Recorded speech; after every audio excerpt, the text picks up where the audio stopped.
Pak Sojin ouvrit les yeux et vit le ciel. Pas un plafond. Pas un écran de téléphone.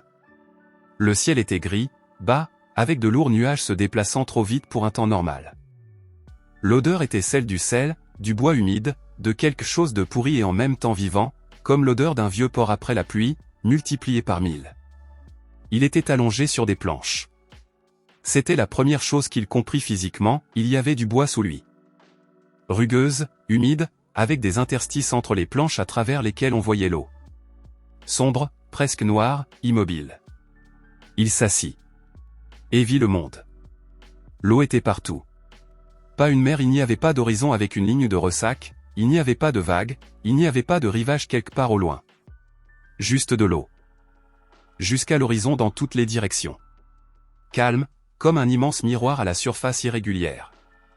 Ça et là, les cimes d'arbres dépassaient au-dessus d'elles mortes, sans feuilles, comme des doigts carbonisés. Ça et là, les toits de bâtiments s'enfonçant dans l'eau jusqu'à leur faîte. Une antenne de télévision. Le haut d'un feu de circulation. Un mât de drapeau sans drapeau. Sojin se tenait sur un radeau. Un carré d'environ 4 sur 4 mètres. Grossièrement assemblé à partir de planches de tailles différentes, attachées avec des cordes et par endroits fixés avec des clous. Sous les planches, quelque chose assurait la flottabilité, il entendit un son creux lorsqu'il s'approcha du bord. Des barils en plastique attachés en dessous. Il n'y avait rien sur le radeau. Seulement lui. Et dans le coin, un coffre en bois. Le coffre était vieux ou semblait vieux. Bois sombre, avec des coins métalliques devenus verts à cause de l'humidité. La serrure ne nécessitait pas de clé, elle s'ouvrait simplement en basculant. Sojin s'accroupit devant lui. L'ouvrit. À l'intérieur c'était vide. Il regarda dans le coffre vide pendant plusieurs secondes. Puis sur la face intérieure du couvercle il remarqua une inscription gravée dans le bois, pas écrite. Les lettres étaient nettes, profondes, à temps. 1 heure. Il ferma le couvercle. Se leva. Marcha lentement sur le radeau 4 pas dans un sens, 4 dans l'autre. Vérifia les bords, les barils tenaient bien, la structure ne grinçait pas de manière critique. Frappa sur les planches solides, pas pourries. Puis s'assit près du coffre. Enlaça ses genoux de ses bras. Et commença à réfléchir parce qu'il n'y avait rien d'autre à faire. La dernière chose dont il se souvenait, soir, bureau, délai de projet. Il travaillait dans une entreprise de construction comme spécialiste en drainage et structures hydrauliques. 29 ans, pas de famille dans cette ville, avec l'habitude de rester jusqu'à minuit. Il ferma l'ordinateur portable, se leva pour se verser du café. Obscurité. Puis ce ciel. Il ne cria pas. Ne tomba pas en panique du moins, pas extérieurement. À l'intérieur tout était comme un ressort comprimé, mais extérieurement il restait simplement assis et regardait l'eau. Bien, se dit-il tranquillement. Supposons que cela arrive. Qu'y a-t-il? Un radeau de 4 sur 4. Un coffre. Les vêtements sur lui étaient des vêtements de travail, solides, avec des poches. Dans les poches, un téléphone sans signal et avec 5% de batterie, les clés d'un appartement qui n'était pas ici, et un petit couteau pliant, il le portait toujours, une habitude des randonnées. Un couteau pliant. Sojin le sortit. L'ouvrit. La lame était propre, tranchante. C'est déjà quelque chose, dit-il à voix haute. L'écho sur l'eau ne répondit pas, l'eau absorbait le son comme une éponge. Leur passa inaperçu, il ne pouvait pas suivre le temps sans téléphone en état de marche, mais il ressentit le moment où le coffre cliqua. Doucement. Juste un clic. Comme si un mécanisme s'était activé à l'intérieur. Sojin ouvrit le couvercle. À l'intérieur se trouvait un objet. Il le prit. Le tourna dans ses mains. Une bobine de corde. Solide, nylon, environ 20 mètres. Neuve, l'odeur de synthétique, pas d'humidité. Il regarda la corde. Puis l'eau autour du radeau. Puis la silhouette sombre lointaine au nord-ouest. Il y avait quelque chose là-bas, un autre radeau, ou le toit d'un bâtiment, ou simplement des débris. La distance était d'environ 200 mètres, peut-être 300. Il regarda la corde une fois de plus. 1 heure, répéta-t-il l'inscription du coffre. Donc, l'objet suivant dans 1 heure. Le ressort à l'intérieur se détendit un peu. Pas parce que c'était devenu sûr. Mais parce qu'il y avait au moins quelque chose, un rythme. Une heure. Un objet. Une décision sur ce qu'il fallait en faire. Ce n'était pas une catastrophe, c'était une tâche. Et Pak Sojin savait travailler avec des tâches. Vers le soir du premier jour, le coffre s'était activé 3 fois de plus. Deuxième heure, une hache. Une petite hache de charpentier, avec un manche en bois. La lame était neuve, pas parfaitement aiguisée, mais utilisable. Sojin tenait la hache dans ses mains et regardait les arbres morts dépassant de l'eau à 100 mètres à l'est. Les troncs étaient secs, semblaient solides. S'il pouvait y aller du matériau pour agrandir le radeau. Mais il devrait nager jusque-là. L'eau était sombre et froide, il y plongea la main jusqu'au poignet et sentit, pas un froid arctique, mais désagréable. Et calme, à peine audible, quelque chose bougeait là-bas, tout au fond. Pas des vagues. Quelque chose d'autre. Il décida de ne pas nager. Troisième heure, une boîte de conserve. Une seule. Haricots en ragoût. Il l'ouvrit avec le couteau, la mangea froide, sans regret. Son estomac l'accepta silencieusement. Quatrième heure, des planches en bois. 5 pièces, elles apparurent dans le coffre d'une manière qu'il ne comprit pas physiquement, elles étaient plus longues que le coffre, mais elles y étaient et sentaient le bois frais. Sojin regarda les planches. Puis le radeau. Puis la hache. Donc, on construit, dit-il. Il travailla jusqu'à la nuit. La nuit tomba brusquement sans coucher de soleil, le ciel devint simplement noir, comme si quelqu'un avait éteint la lumière. Il n'y avait pas d'étoiles. Il n'y avait pas de lune. Seulement l'obscurité au-dessus de l'eau et l'obscurité dans l'eau. Et des sons. C'était ce qui était nouveau, l'eau diurne était silencieuse. L'eau nocturne ne l'était pas. Au début il décida que c'était le vent. Mais il n'y avait pas de vent, l'eau restait comme un miroir. Puis il décida que c'était une hallucination auditive due au stress. Possible. Mais le son était spécifique. Quelque chose de grand se déplaçait sous le radeau. Lentement, sans hâte. Il le sentait non pas avec ses oreilles, avec ses pieds, à travers les planches. Un léger mouvement, presque imperceptible, de l'eau sous le plancher. Comme si quelque chose de très grand et de très lent nageait à environ 5 mètres en dessous. Sojin s'assit au centre du radeau, serrant la hache, et ne bougea pas. Le mouvement continua pendant environ 1 minute. Puis il s'arrêta. Silence. Il expira. S'allongea sur les planches. Fermait les yeux. Le sommeil ne vint pas immédiatement, mais il vint. Parce qu'il n'y avait pas le choix, sans sommeil il n'y aurait pas de force, sans force il n'y aurait pas de décision. Pak Sojin s'endormit avec la hache dans la main et ne pensa qu'à une seule chose, le matin il devait construire plus haut. Le deuxième jour le coffre donna, un marteau et des clous, un petit sac entier, 100 pièces, un morceau de bâche 3 sur 2 mètres, une bouteille d'eau 1 litre et demi, avec l'étiquette d'une eau ordinaire achetée en magasin, et à la 4e heure quelque chose d'inattendu. Une boussole. Vieille, en laiton, avec du verre fissuré. Mais fonctionnelle, l'aiguille pointait le nord avec assurance. Sojin regarda la boussole longtemps. Une boussole signifie navigation. La navigation est nécessaire quand il y a quelque part où aller. Donc, il est possible d'aller quelque part. Donc, le monde n'est pas une plaine infinie d'eau, il y a des directions, il y a une différence entre le nord et le sud. Il se leva et commença à regarder dans toutes les directions attentivement, vraiment attentivement, pas le premier regard sous le choc.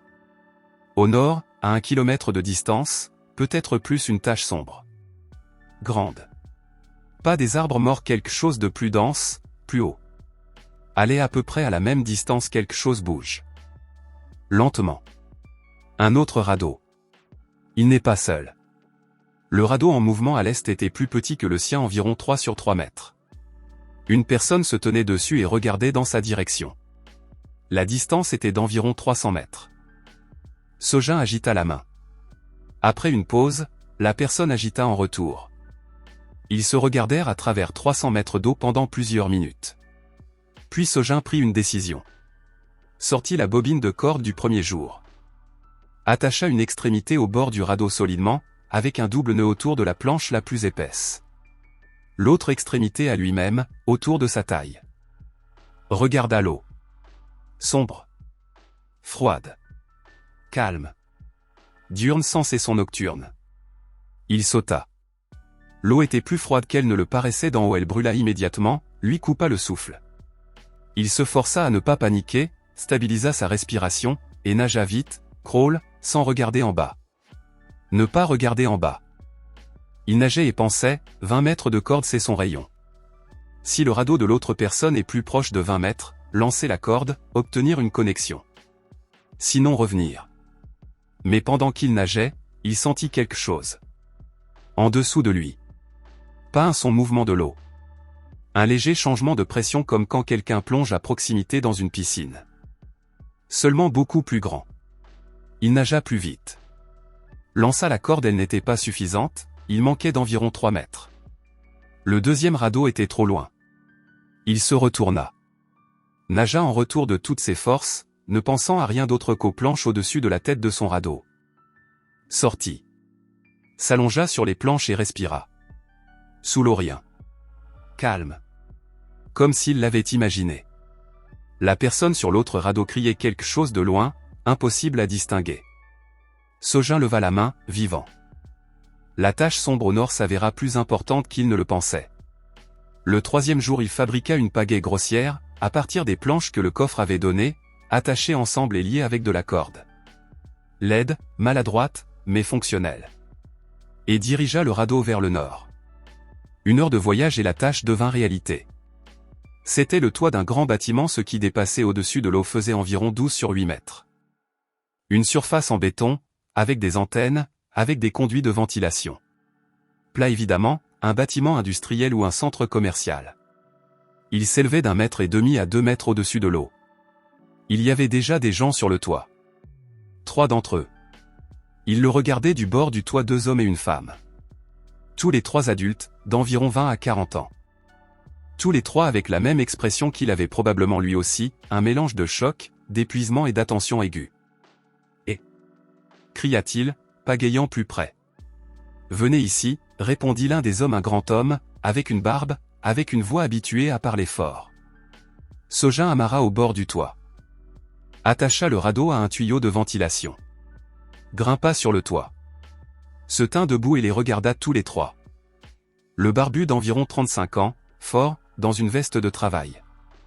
Se présenta comme Han Beongin. Dit brièvement, chauffeur de camion, la dernière chose dont il se souvient est de s'être arrêté à une station-service.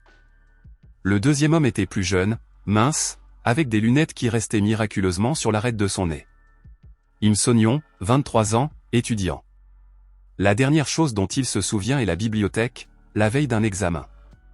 La femme d'environ 30 ans, avec les cheveux courts, avec cette expression particulière d'une personne qui avait accepté ce qui se passait plus vite que les autres. Shaun-jong. Médecin des urgences. La dernière chose dont elle se souvient est la fin d'un service de nuit. Est-ce que tout le monde a un coffre, demanda Sojin. Tous les 3 hochèrent la tête. 1 fois par heure? Oui, dit Eun-jong. J'ai déjà 6 objets. 2 fois de la nourriture, 1 fois une lampe de poche, 1 fois un bocal en verre vide, 1 fois un morceau de tissu. Et 1 fois ceci. Elle le montra. Une petite plaque métallique. Rectangulaire, avec un texte en relief. Sojin la prit. Lut. Trouvez les autres. Ensemble c'est plus.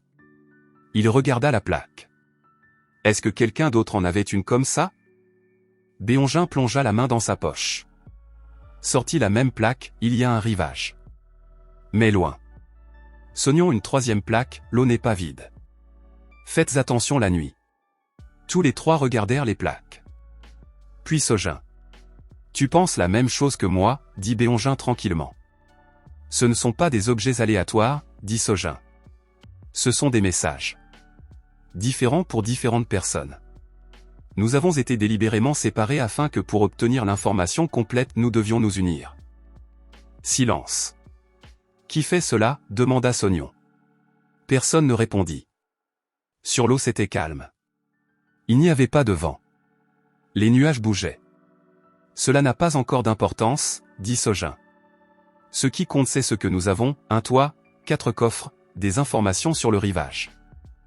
Il regarda le toit sous ses pieds. Et une bonne base. Ils travaillèrent toute la 3e journée. Sojin expliquait il le faisait. Pas parce qu'il était devenu le leader dans les 5 premières minutes de la rencontre, mais parce qu'il parlait concrètement et savait ce qu'il faisait.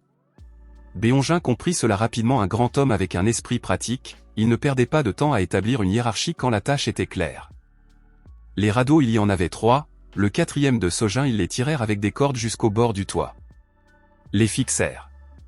Cela créa un périmètre élargi, le toit plus les radeaux autour, une surface totale d'environ 50 mètres carrés. Les 4 coffres furent placés en rangée au centre du toit. À ce moment, il s'était déjà activé plusieurs fois. Le coffre de Béongin donna une scie à bois et une boîte de sardines. Le coffre de Sognon, une bobine de fil et un savon. Le coffre d'Eunjong, une trousse de premier secours petite, mais réelle, et une autre plaque. La 4e plaque. Sojin la prit. La nuit ne brillait pas trop fort. Il voit la lumière. Qui sont-ils? Demanda Sognon tranquillement. Les choses sous l'eau, dit Sojin. Eunjong s'avéra être la première personne qui avait vu quelque chose de ses propres yeux. Elle leur raconta le 3e soir quand ils étaient assis au centre du toit, couverts par la bâche, sans feu. La plaque disait « Ne brillez pas trop fort ». Sojin décida de le prendre littéralement. La première nuit, dit-elle d'une voix égale. La voix d'un médecin habitué aux faits désagréables. Je n'ai pas dormi. J'ai regardé l'eau. Et j'ai vu une ombre. Quelle sorte d'ombre? Demanda Béongin. Sous l'eau. Grande. Très grande. Pause. Luminescente. Silence. Luminescente? Répéta Sognon. Pas vivement. Comme si une lumière froide venait de l'intérieur. Bleuâtre. Elle est passée sous mon radeau. Eunjong regarda ses mains. Je n'ai pas pu évaluer exactement la taille. Mais l'ombre était plus large que le radeau. Le radeau fait 3 sur 3 mètres. Donc, plus de 3 mètres de large, dit Sojin. Beaucoup plus, dit Eunjong. Silence. Peut-être une baleine? Suggéra Sognon. Le monde inondé, animaux marins. Ce n'est pas la mer, dit Sojin. L'odeur de l'eau est fraîche. Ou très faiblement salée. Ce n'est pas de l'eau de mer. Alors quoi? Personne ne savait. Ils étaient assis sous la bâche, et l'eau autour était calme, et Sojin pensait que sous ce silence quelque chose vivait. Quelque chose de grand, luminescent, qui remarque la lumière. L'eau n'est pas vide. Faites attention la nuit. Quelqu'un savait cela à l'avance. Quelqu'un avait mis cette information dans le coffre. Qui? Le 4e jour, l'homme du radeau oriental vint lui-même. Sojin le vit le matin. Il pagayait avec une pagaie artisanale, obstinément, contre le léger courant qui était apparu pendant la nuit. Son radeau était plus petit que celui de Sojin, et semblait pire, les planches inégales, un côté affaissé. Sojin se tenait au bord du toit et attendait. L'homme pagaya jusqu'à eux. Releva la tête. Environ 45 ans. Peau sombre, mince, avec des callosités sur les mains évident immédiatement. Avec un regard dans lequel il n'y avait ni panique ni apathie, mais quelque chose de troisième, le calcul. L'homme regarda le toit, les radeaux, les 4 coffres, les 4 personnes. Comptait. Puis-je, demanda-t-il. Monte, dit Sojin. Il attacha le radeau. Grimpa sur le toit. Regarda autour de lui une fois de plus, déjà plus en détail. Bien joué, dit-il sans beaucoup d'émotion. Le toit était intelligent. J'ai pensé au toit, mais le plus proche était loin. Comment t'appelles-tu? Oda Zeong. Pause. Ancien militaire. Les 8 dernières années sécurité privée. Sojin le regarda. Sojin. Ingénierie hydraulique. Dazeon hocha la tête avec ce hochement professionnel d'une personne qui avait entendu une information utile et l'avait mise sur la bonne étagère. As-tu un coffre? Demanda Sojin. Oui. Dazeon regarda son radeau. Ce matin il a donné quelque chose d'intéressant. Il plongea la main dans son manteau. Sortit une plaque, la même en métal, avec un relief. Sojin la prit. Lut. La regarda longtemps. Qu'est-ce qu'elle dit? Demanda Béongin. Sojin lut à voix haute. Au nord il y a des ennemis. Pas tous ceux qui sourient sont des alliés. Au nord. Dans la même direction où Sojin avait vu la grande tache sombre qui s'était avérée être leur toit. Mais plus au nord, il y avait quelque chose d'autre. Il n'avait pas regardé attentivement là-bas, il était occupé à construire. Maintenant il regarda. À l'horizon faiblement, mais distinctement quelque chose de grand. Plus grand que leur toit. Plusieurs structures où une grande la distance ne lui permettait pas d'en dire plus précisément. « Que vois-tu » demanda-t-il à Daseong. « Ton œil est plus précis. » Daseong plissa les yeux, regarda longtemps. Une grande structure. Pas un toit, quelque chose de construit. Des murs en bois, grossièrement. Et des gens. Au moins 4 ou 5 silhouettes. Pause. Et un drapeau. Au-dessus de la structure. Quel genre de drapeau? Sombre. Pas national artisanal, probablement. Daseong baissa le regard.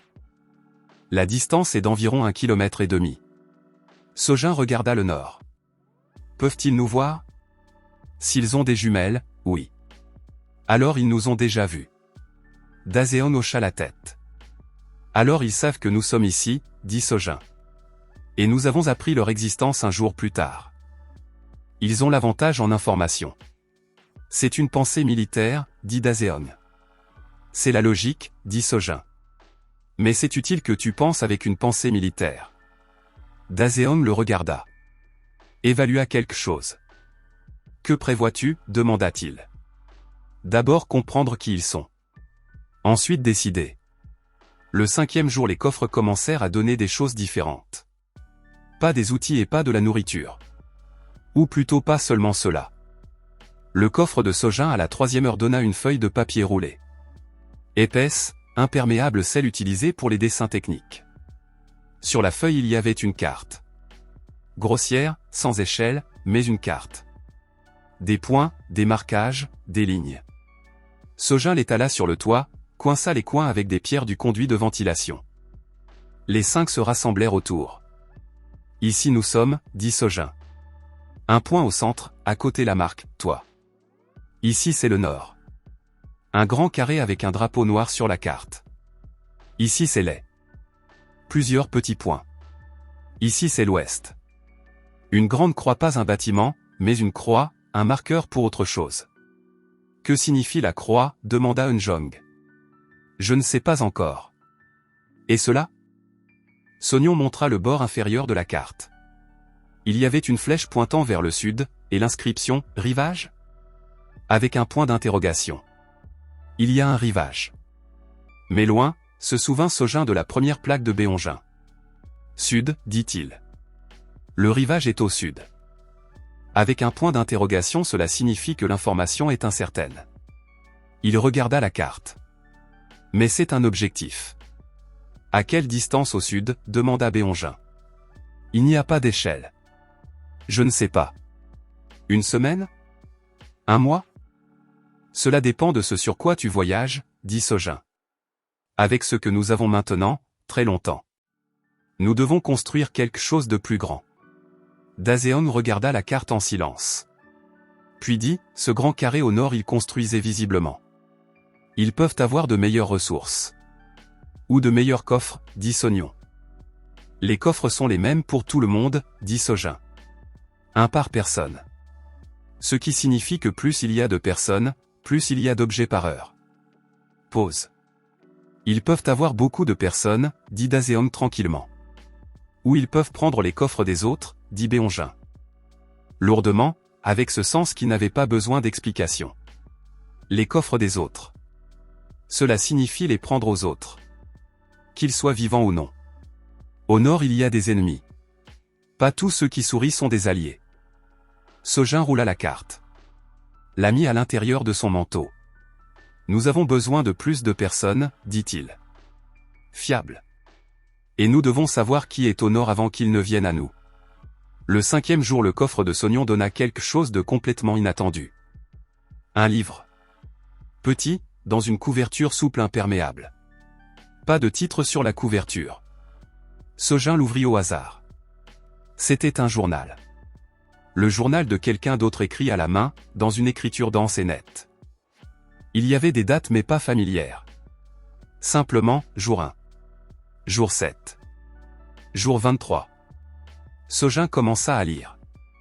Jour 1. Je suis sur un radeau. Seul. Le coffre a activé une corde. De l'eau partout. Je ne comprends pas. Jour 3. Trouver un toit. Il y a 2 personnes dessus, une femme et un vieil homme. Le vieil homme sait quelque chose. Dit qu'il était ici avant. C'est impossible. Ou possible. Jour 7. Le vieil homme a dit, ce n'est pas la première fois. Ce sont des cycles.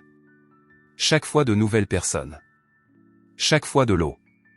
Chaque fois quelqu'un atteint le rivage. Quelqu'un ne l'atteint pas. Jour 12. Le vieil homme a disparu la nuit. Simplement disparu, le radeau vide, le coffre fermé. Pas de traces. La femme dit, il disparaît toujours. Elle a vu cela avant. Elle était ici avant aussi. Jour 15. Elle a expliqué. Certaines personnes ne sont pas ici pour la première fois. Elles se souviennent. La plupart ne se souviennent pas. Elles aident ceux qui ne se souviennent pas. Jour 19. Le camp du Nord a envoyé des gens. Avec des sourires. A proposé une alliance. Nous avons accepté. Erreur. Jour 23. La dernière entrée. Ils sont venus la nuit. Ont tout pris. Les coffres. Les provisions. Ils ne nous ont pas touchés physiquement. Ils ont juste pris et sont partis. Maintenant nous n'avons rien. Si quelqu'un trouve ceci, ne croyez pas ceux qui viennent du Nord en souriant. Vérifiez. Vérifiez toujours. Sojin ferma le journal. Regarda la couverture. Puis leva les yeux vers les 4 personnes autour de lui, qui lisaient sur son visage ce qui était écrit là. Cela s'est déjà produit, dit-il. D'autres personnes. Un autre cycle. Des cycles, répéta Sognon tranquillement. Comme un jeu en répétition? Je ne sais pas, Sojin regarda le Nord. Mais cette personne a écrit la vérité sur le camp du Nord. Cela correspond à la plaque de Daseong. Donc l'information est fiable, dit Daseong. Pas une question, une affirmation. Très probablement. Et le vieil homme qui se souvient des cycles, dit Beonjin lentement. Une personne comme ça pourrait être ici maintenant. Quelque part sur l'eau. Sojin regarda la direction ouest de la carte. Vers la croix. Là-bas, dit-il. Ils se dirigèrent vers la croix le 6e jour. Sojin et Daseong. 2 pas plus n'étaient nécessaires, le radeau était petit, la vitesse importait plus que le poids. Eunjong resta en charge, coffre, provisions, observation. Beonjin construction, au cours de ces jours il avait compris le système et travaillait sans explication. Sognon enregistre, le gars tenait un journal détaillé de tout ce que les coffres donnaient, avec date et description. Sojin demanda Sognon comment ça sans question. Le radeau avançait lentement. Les pagaies étaient maladroites, le travail monotone. L'eau était comme un miroir, le ciel gris. Penses-tu qu'il y a une personne là-bas qui se souvient, demanda Daseong à mi-chemin. Je pense que la croix sur la carte n'est pas une marque aléatoire. La carte a été dessinée par quelqu'un qui savait ce qu'il y avait là. Cela signifie qu'ils y étaient allés. Ou avaient obtenu l'information de quelqu'un qui y était allé. Daseong rama. Fut silencieux une minute. Cela ne te dérange pas que la carte soit apparue dans le coffre, demanda-t-il. Cela me dérange constamment, dit Sojin honnêtement. Quelqu'un contrôle les coffres. Quelqu'un sait assez pour nous donner ce dont nous avons besoin au bon moment. Ce n'est pas aléatoire. Nous sommes dans le jeu de quelqu'un. Et tu continues à jouer. Je n'ai pas d'autre option. Pause. Mais j'essaie de comprendre les règles plus vite qu'ils ne s'y attendent. Daseong le regarda de côté. C'est pour cela que tu as lu le journal 3 fois? 4, dit Sojin. La croix sur la carte s'avéra être un vieux radeau. Très vieux, les planches noircies par l'eau et le temps, les cordes en partie pourries. Mais il tenait. Il y avait beaucoup de choses dessus empilées soigneusement, comme dans un garde-manger, des piles de conserve, des bobines de cordes, des outils, plusieurs objets que Sojin n'identifia pas immédiatement. Et un coffre. Fermé, vieux, avec la même serrure en laiton. Mais pas comme les leurs. Différent. Plus sombre, avec une gravure sur le couvercle, un motif que leur coffre n'avait pas. Et une personne. Il était assis dans le coin le plus éloigné du radeau, petit, sec, très vieux. Dans un manteau sombre, malgré l'absence de froid. Les regarda s'approcher sans surprise, sans peur. simplement attendit. J'attends depuis longtemps, dit-il quand ils amarrèrent. Sa voix était calme, mais ferme. Asseyez-vous. Sojin et Daseon échangèrent des regards. S'assirent. Le vieil homme regarda Sojin longtemps, l'étudiant, comme on regarde quelque chose dans lequel on essaie de trouver quelque chose de familier. Tu as vu le journal, dit-il. Pas une question. Comment le sais-tu? Parce que je l'ai écrit, dit le vieil homme. Son nom était Jong Minu. Ou c'est ce qu'il dit, que le nom n'avait pas d'importance, parce qu'il changeait à chaque cycle. Mais Minu était ce qu'il s'appelait maintenant. Il parlait lentement, sans excès. Sojin écoutait et n'interrompait pas, il savait écouter. C'est le 7e cycle dont je me souviens, dit Minu. Dans le premier j'étais comme toi. Choc. Puis acceptation. Puis j'ai atteint le rivage. Sur le rivage obscurité, puis tu te réveilles ici à nouveau. Dans le 2e cycle je me souvenais un peu. Dans le 3e plus. Maintenant je me souviens de tout. Qu'est-ce que c'est? Demanda Sojin. D'où vient l'eau? Qui contrôle les coffres? Minu secoua la tête. Cela je ne le sais pas. Je connais les règles. Les mécaniques. Pas la source. Alors les règles. Minu leva un doigt, les coffres donnent ce qui est nécessaire, pas ce qui est voulu. Parfois cela semble inutile. Puis tu comprends. Tu comprends toujours plus tard. 2e doigt, le rivage existe. Je l'ai atteint. Mais chaque fois différemment. L'itinéraire change. 3e, ceux qui vivent dans l'eau ne sont pas des ennemis. Ils étaient toujours ici. Avant les gens. Ils n'attaquent pas en premier. Mais si un humain attaque, ils répondent. 4e, le camp du Nord. Dans chaque cycle il y en a un comme ça. Des gens qui ont compris que les coffres sont le pouvoir, et ont décidé de collecter ceux des autres. Chaque cycle des personnes différentes. Une logique. Pause. Ils n'atteignent pas le rivage. Pas une seule fois en 7 cycles. Pourquoi? Minu regarda l'eau. Parce que le coffre cesse de donner des choses utiles à celui qui prend aux autres. Il commence à donner des déchets. De la nourriture pourrie.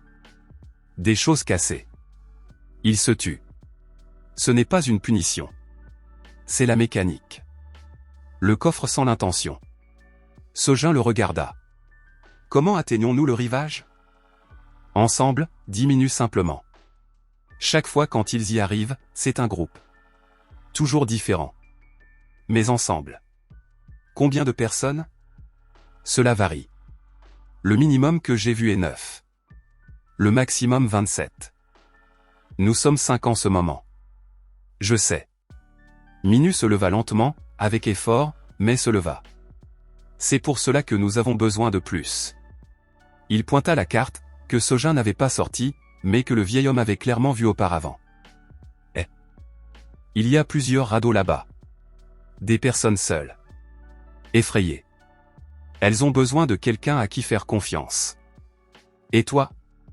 Minu regarda son vieux radeau. Je viens avec vous, dit-il. Si vous voulez bien me prendre. Sojin le regarda une seconde. Nous le prenons, dit-il. Ils revinrent au toit le soir avec Minu et son vieux radeau en remorque. Eunjong les accueillit au bord, regarda le vieil homme, le radeau, le coffre avec la gravure. Elle ne posa aucune question immédiatement, elle indiqua seulement l'intérieur, mangez d'abord. Ils s'assirent tous ensemble, et Sojin raconta brièvement la conversation avec Minu.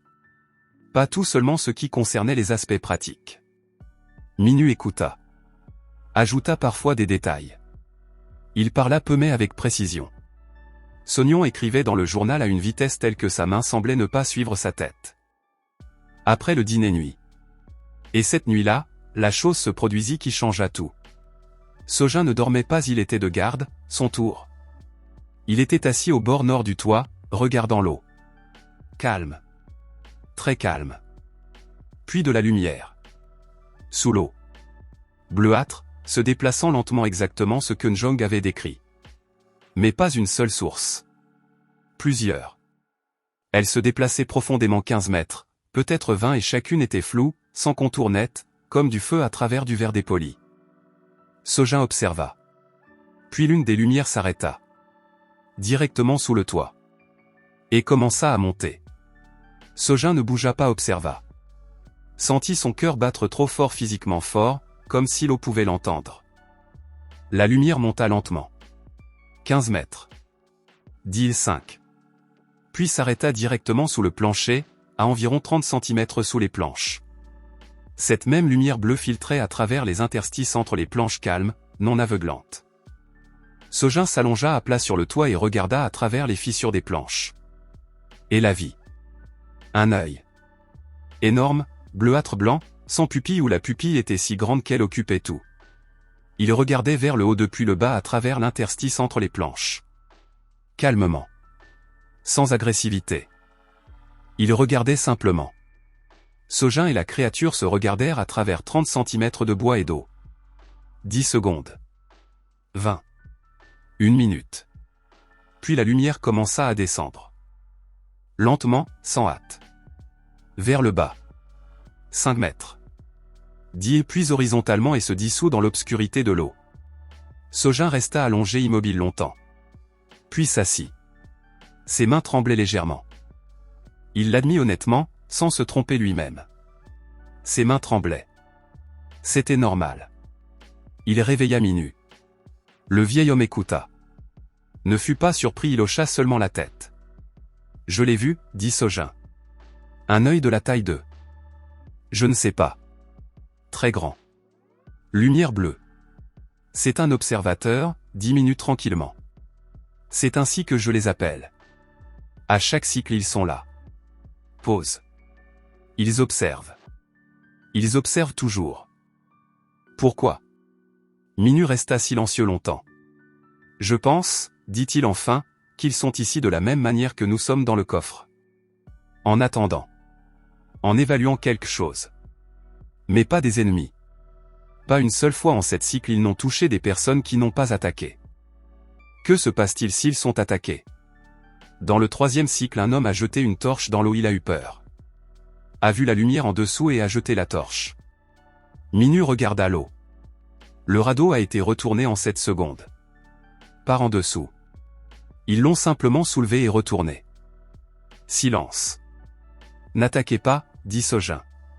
N'attaquez pas, confirma Minu. Sojin regarda l'eau encore 1 minute.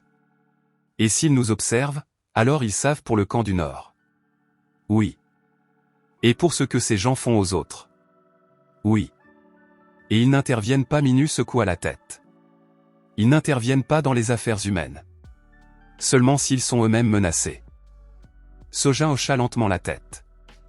Alors le camp du Nord est à nous de régler nous-mêmes. Le 7e jour, un bateau vint du Nord. Pas un radeau, un bateau. Un vrai, en bois, à rame, pour 4 personnes. Peint en noir, Sojin ne comprit pas d'où venait la peinture dans ce monde, mais elle était là. 4 personnes aux rames. Un 5e à la proue. Le 5e était jeune, environ 25 ans. Visage agréable. Bon vêtements propres, sans plis. Un sourire. Pas tous ceux qui sourient sont des alliés. Sojin se tenait au bord du toit. À côté de lui Daseon, sans sourire, les mains à la taille. Le bateau s'approcha. Le jeune homme se leva. Bonjour, dit-il facilement. Je suis Pyo Taeo, du camp du Nord. Nous voulions faire connaissance avec les voisins. Bonjour, dit Sojin d'une voix égale.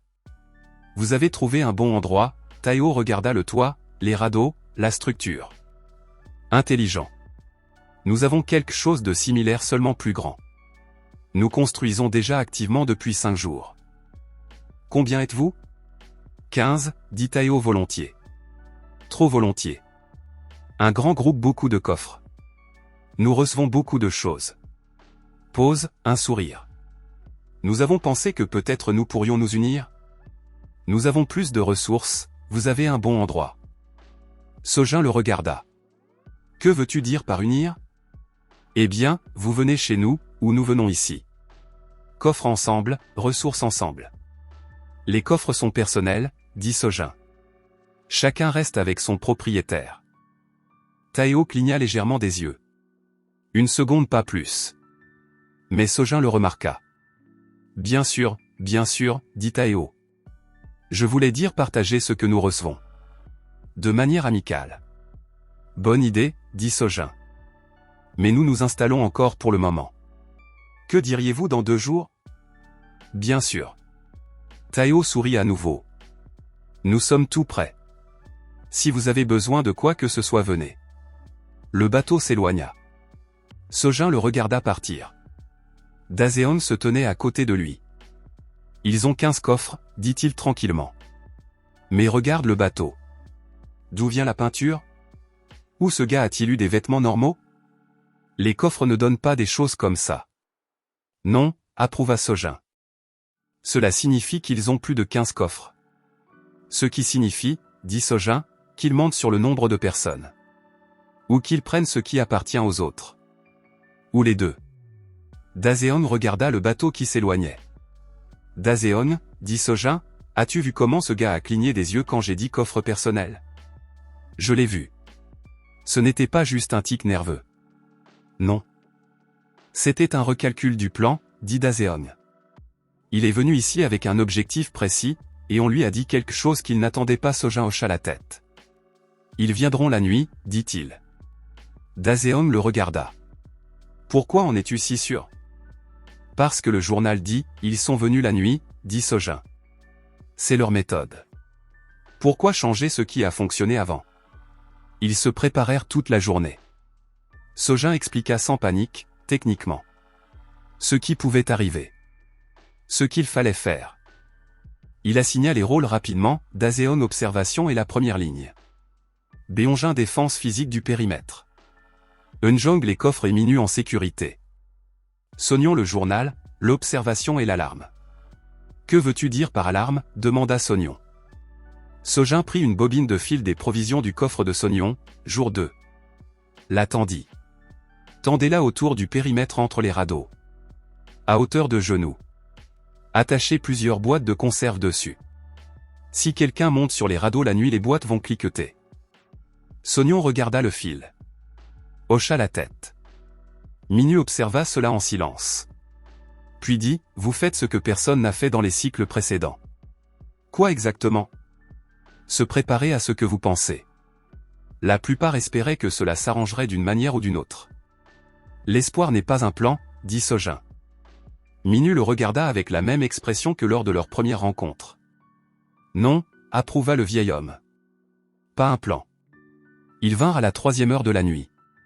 Pas bruyamment, silencieusement. Le même bateau, noir. Mais des personnes différentes. Pas Taeo. 4 grands hommes en vêtements sombres, avec des rames enveloppées dans du tissu pour qu'elles ne fassent pas d'éclaboussures. Professionnellement. Daseon réveilla Sojin une minute avant que la première boîte ne résonne. Il toucha simplement son épaule et l'autre se réveilla instantanément. Ils arrivent, murmura Daseon. 4. De l'ouest. De l'ouest? Sojin se réorienta rapidement mentalement. Pas du nord? Ils ont fait le tour. Intelligent. Sojin se leva sans lever la tête au-dessus du bord du toit. Trouva Beonjin du regard, il était déjà debout, avec une longue planche dans les mains. Pas une arme, un levier. Pourquoi? Sojin comprit immédiatement et hocha la tête. Le fil sur le radeau ouest se tendit. Les boîtes cliquetèrent doucement, mais dans le silence de la nuit sur l'eau cela suffit. 4 secondes de silence. Puis des pas rapides sur les planches du radeau ouest. Ils ne battirent pas en retraite. Ce qui signifiait qu'ils savaient qu'ils avaient été détectés et décidèrent de forcer. Le premier sauta du radeau sur le bord du toit et rencontra Beonjin. Beonjin ne se battit pas joliment. Il se battit efficacement comme un homme qui avait fait du travail physique toute sa vie et comprenait la masse et le point d'appui. La planche alla non pas comme une massue mais comme un levier, dans le genou du premier homme. Il tomba.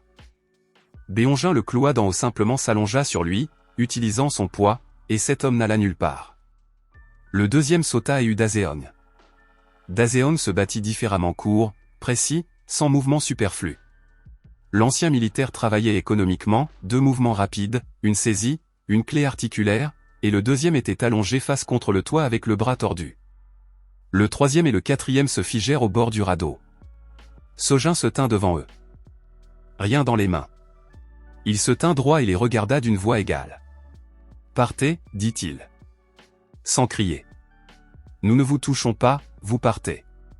C'est la seule option qui finit bien pour tout le monde. Le troisième grand, aux épaules larges regarda ces deux hommes sur le toit. Puis Sojin. Tu savais, dit-il. Pas agressivement, presque surpris. Je savais, dit Sojin. Comment? Le journal, dit Sojin. Celui que vous avez volé avant a prévenu ceux qui sont venus ensuite. Le quatrième très jeune, pas plus de 20 ans, regardait l'eau sur le côté du radeau. Sojin remarqua son regard et comprit, le garçon avait peur. Pas de l'eau. De ce qui était sous l'eau. Il avait raison d'avoir peur. Vos deux partent avec vous, dit Sojin. Sans coffre. Sans nos choses. Pause. Et dit à Taeo, la prochaine fois ce sera pire. Le troisième homme le regarda encore une seconde. Puis hocha la tête. Beonjin relâcha le premier. Daseong le deuxième. Les deux se levèrent lentement, avec cette humiliation particulière des gens qui avaient perdu là où ils ne s'attendaient pas à perdre. Les quatre partirent dans le bateau. Silencieusement. Sojin les regarda partir. Ils reviendront, dit Daseong. Oui, approuva Sojin. Mais pas tout de suite. Ils ont besoin de repenser les choses. Et nous devons utiliser ce temps. Le 8e jour ils allèrent à l'est vers tous les points sur la carte que Minu avait appelés solitaires. Minu resta, il ne pouvait pas ramer longtemps, son âge. Les 5 autres partirent sur 2 radeaux, Sojin et Sonyon sur l'un, Daseong et Beonjin sur l'autre. Eunjong resta à la base. L'Est s'avéra plus riche qu'il ne l'avait semblé de loin. Le premier solitaire, une femme d'âge moyen, Seo Mion. Une comptable. Elle était assise sur son radeau et tissait quelque chose avec des cordes méthodiquement, sans s'arrêter. Quand Sojin s'approcha, elle leva les yeux sans grande surprise. « Je vous ai vu il y a 3 jours, dit-elle. J'attendais que vous veniez. Pourquoi n'es-tu pas venu toi-même? Je ne savais pas si on pouvait vous faire confiance. Et maintenant tu le sais? Elle le regarda une seconde. Non, dit-elle honnêtement. Mais je n'ai nulle part ailleurs où aller. Sojin apprécia l'honnêteté. Nous la prenons, dit-il. Le deuxième 2 personnes. Un homme âgé et son neveu de 16 ans. Choi Yongguk et Choi Minsu. Le plus âgé ancien pêcheur, connaissait l'eau mieux que quiconque Sojin avait rencontré ici. Le plus jeune silencieux, avec des mains rapides et l'habitude de toucher et démonter tout. Le pêcheur regardait l'eau différemment des autres. Le courant change là-bas, dit-il alors qu'il naviguait de retour, en pointant une tache sombre d'eau au sud. Tu vois comment les rides bougent? Ce n'est pas le vent. Qu'est-ce que c'est? Quelque chose bouge en dessous, dit le pêcheur calmement. Grand. Je l'ai déjà vu. Pause. Ils sont curieux. Sojin le regarda. Tu les as vus? Du coin de l'œil. La nuit. Le pêcheur haussa les épaules. J'ai pêché pendant 40 ans. J'ai vu toutes sortes de choses dans l'eau. Ceux-ci sont différents. Mais pas mauvais. Minu dit la même chose. Qui est Minu? Tu le rencontreras bientôt. Le troisième solitaire fut trouvé par accident. Sonyon remarqua un signal, un petit miroir reflétant la lumière grise du ciel. Quelqu'un envoyait délibérément des éclairs.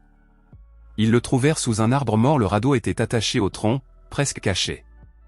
Un jeune homme, environ 30 ans, avec des mains nerveuses et le regard d'une personne qui avait vu quelque chose de mauvais. Im Jong-guan. Un programmeur. Il ne voulait pas partir avec eux. Là-bas, au nord, dit-il. Il marche sur l'eau. Cherche des gens. Je les ai vus prendre. Que veux-tu dire par prendre? Demanda Sojin. Un radeau. Un coffre. Une personne. Jong-guan parlait vite, avalant les fins de mots. Il y avait un gars là-bas seul, sur un petit radeau. Ils sont venus, il a pensé que c'était de l'aide.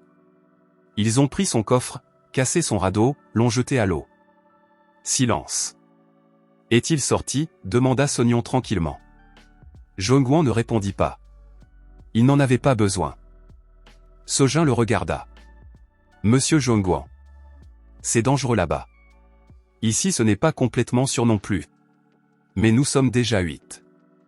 Bientôt il y en aura plus. Une personne dans l'eau est juste une personne dans l'eau. Tu comprends? L'autre homme regarda l'eau. Je comprends, dit-il enfin. Alors attache ton radeau. Vers le soir du 8e jour il y avait 11 personnes à la base. Sojin les regarda assis sur le toit, sur les radeaux, près des coffres. Différents en âge, en expérience, en façon de se tenir. Mais vivants. Et ici 11 coffres. 11 objets par heure. Le système commença à respirer différemment. Les coffres commencèrent à donner autre chose. Ni pire, ni mieux différent. Comme si l'échelle du groupe avait changé quelque chose dans la logique de distribution. Le coffre de Choi Yong-guk, le coffre du vieux pêcheur, donna un filet. Un vrai filet de pêche, petit mais utilisable. Le pêcheur le prit dans ses mains. Le regarda longtemps. « Eh bien maintenant, dit-il tranquillement. Maintenant il y aura de la nourriture. » Il posa le filet ce même soir. Le matin il y avait des poissons dedans 5, d'une espèce inconnue, avec des écailles bleuâtres. Le pêcheur les examina, les sentit, coupa un petit morceau, le goûta. « On peut les manger, dit-il. Le goût est étrange. Mais ils ne sont pas empoisonnés. » La première vraie nourriture en 8 jours. Ils mangèrent en silence. Sognon écrivait dans le journal avec cette expression particulière d'une personne qui comprend qu'il enregistre quelque chose d'important. Le coffre de Seo Million donna des planches beaucoup, toute une pile. Elle-même commença à les trier par type et taille avant que Sojin ne dise quoi que ce soit. « Que construisons-nous » demanda-t-elle de manière professionnelle. « Un deuxième niveau au-dessus du toit, dit Sojin. Nous avons besoin de hauteur pour l'observation et pour la défense d'en haut. Quel angle d'inclinaison » Sojin la regarda.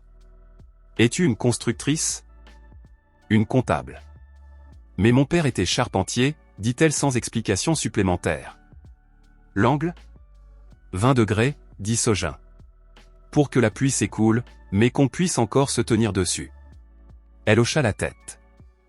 Et commença. Le silencieux Minsu, le neveu du pêcheur, obtint quelque chose d'étrange de son coffre. Une sphère en verre. De la taille d'un poing. Transparente, mais à l'intérieur il y avait quelque chose de sombre, comme un nuage d'encre, se déplaçant lentement. Personne ne savait ce que c'était. Minu la prit. Latin. Regarda à travers elle l'eau. Il y en avait une comme ça dans le 4e cycle, dit-il lentement. La même sphère. Cette personne l'a jetée dans l'eau, pensait que c'était des déchets. Que s'est-il passé? Rien de mal, dit Minu. Mais les observateurs ne sont pas venus cette nuit-là. Pause. Peut-être que la sphère est d'une manière ou d'une autre liée à eux. Peut-être pas. Il rendit la sphère à Minsu. Ne la jette pas dans l'eau. Minsu hocha la tête et mit la sphère dans sa poche. Après cela, Sojin remarqua parfois que le garçon la sortait et regardait à travers elle l'eau. Le nuage sombre à l'intérieur bougeait toujours un peu différemment. Ils construisirent le 2e niveau pendant 3 jours. Les coffres donnaient des matériaux régulièrement comme s'ils savaient que la construction était en cours. Planches, clous, fixations. Une fois un petit niveau de construction. Millon le prit avec le regard d'une personne qui avait reçu un cadeau. À la fin du 3e jour il y avait une plateforme en bois au-dessus du toit 3 mètres de haut, avec des garde-corps, avec une petite cabine couverte pour la sentinelle. De là l'horizon était visible dans toutes les directions beaucoup plus loin que depuis le toit. Sojin monta en premier. Regarda. Au nord la grande structure du camp du nord. Maintenant il pouvait voir les détails, plusieurs niveaux, le drapeau sombre, le mouvement des gens. Beaucoup de mouvements il construisait clairement activement. Et il plissa les yeux quelque chose d'autre. Plusieurs petits radeaux à côté de leur base. Attachés. Des radeaux d'autres personnes. Vides. Il compta, 4, 5, 6 radeaux vides à la base nord. Daseon, aplaté-il. L'autre homme monta. Regarda. 6 radeaux, dit Daseon immédiatement. Sans propriétaire. 6, répéta Sojin. Ce qui signifie qu'au moins 6 personnes sont soit avec eux, soit. Ou dans l'eau, termina Daseon. Sojin regarda longtemps la base nord. Nous avons besoin d'informations de l'intérieur, dit-il enfin. Daseon le regarda. Tu veux envoyer quelqu'un là-bas? Pas envoyer. Demander. Un volontaire. Qui irait volontairement chez des gens qui jettent les autres à l'eau? Quelqu'un qu'ils ne connaissent pas, dit Sojin. Ils ont besoin de nouvelles personnes, de nouveaux coffres. Si un solitaire vient, ils l'accueilleront volontiers. Daseon réfléchit. Zhongguan, dit-il. Pourquoi lui? Parce qu'il a des mains nerveuses et un regard effrayé. Ils penseront qu'il est faible. Pause. Mais il s'est caché sous un arbre mort et a envoyé des signaux miroirs pendant 3 jours. Ce n'est pas un homme faible. C'est imprudent. Sojin regarda Daseon. Tu lis bien les gens. Habitude professionnelle, dit Daseon brièvement. Zhongguan accepta. Pas immédiatement, d'abord il resta silencieux longtemps, regardant l'eau. Puis il dit, si je trouve ceux qu'ils ont pris vivants là-bas, dois-je d'une manière ou d'une autre vous le faire savoir? Oui. Un miroir, dit Sojin. 3 longs signaux signifient trouver. 2 courts danger, sors toi-même. Zhongguan hocha la tête. Combien de temps dois-je rester là-bas? 1 jour. 2 au maximum. Et s'ils prennent mon coffre? Si le coffre est avec toi, ils te garderont prêt, dit Sojin. Ils ont besoin des objets, pas de toi. Tant qu'ils donnent des objets, tu es précieux. Et quand je cesserai d'être précieux? Sojin le regarda honnêtement. Par avant cela. Zhongguan resta silencieux une fois de plus. D'accord, dit-il. Zhongguan partit le matin du 10e jour. Sojin regarda depuis le niveau supérieur le petit radeau se déplacer vers le nord. Longtemps. Jusqu'à ce qu'il se fonde avec la surface grise de l'eau. Puis il descendit. Le travail ne s'arrêta pas. Pendant ce temps les coffres continuaient à fonctionner et le 10e jour quelque chose d'inattendu arriva à 2 personnes à la fois. Le coffre de Sojin donna du papier et des crayons. Beaucoup de papier, tout un carnet, épais, imperméable. Et 3 crayons. Il les prit et commença immédiatement à dessiner des schémas pour agrandir la base, qu'il avait en tête depuis plusieurs jours déjà. Le coffre du pêcheur Yongguk donna de la corde et une encre. Une petite encre en fer, rouillée mais utilisable. Le pêcheur regarda l'encre longtemps. C'est important, dit-il à Sojin. Pour fixer la base en place? Pas seulement ça. Le vieil homme passa le doigt le long de la chaîne. Le courant change. Je le sens, l'eau commence à bouger. Lentement. Pas dangereux encore. Mais s'il se renforce, nous serons emportés. Pause. Nous devons accrocher le fond. Quelle profondeur y a-t-il ici? Je ne sais pas. La corde que nous avons peut ne pas suffire. Sojin réfléchit. Combien de coffres donnent de la corde régulièrement? Sognon leva les yeux du journal. 4 coffres en 10 jours ont donné de la corde, un total de 7 fois, dit-il immédiatement. Environ 180 mètres au total. Y en a-t-il plus en réserve? Environ 60 mètres. Cela fait 240, dit Sojin. Si le fond ici n'est pas plus profond que 200 mètres, cela suffira. C'est beaucoup, dit le pêcheur. Ou très peu, dit Sojin. Essayons de le mesurer. Ils le mesurèrent ce même jour en abaissant un poids attaché sur une corde, déroulant mètre après mètre. À 118 mètres la corde se tendit. Le fond. 118 mètres. Le pêcheur hocha la tête presque avec soulagement. Cela suffira, dit-il. L'ancre descendit. La corde se tendit. La base arrêta de dériver, elle se tint en place, comme un navire à l'ancre. Sojin se tint et regarda la corde tendue. Quelque chose avait changé dans la sensation de la base, pas physiquement. C'était simplement que maintenant c'était un endroit. Pas temporaire. Un endroit. Le 2e jour après le départ de Zhongguan, un signal miroir. 3 longs. Sojin regarda depuis le niveau supérieur à travers une main en visière, il n'y avait pas de soleil, mais l'éclair du miroir était lisible. 3 longs. Puis une pause. Puis un court. Ce n'était pas un code convenu.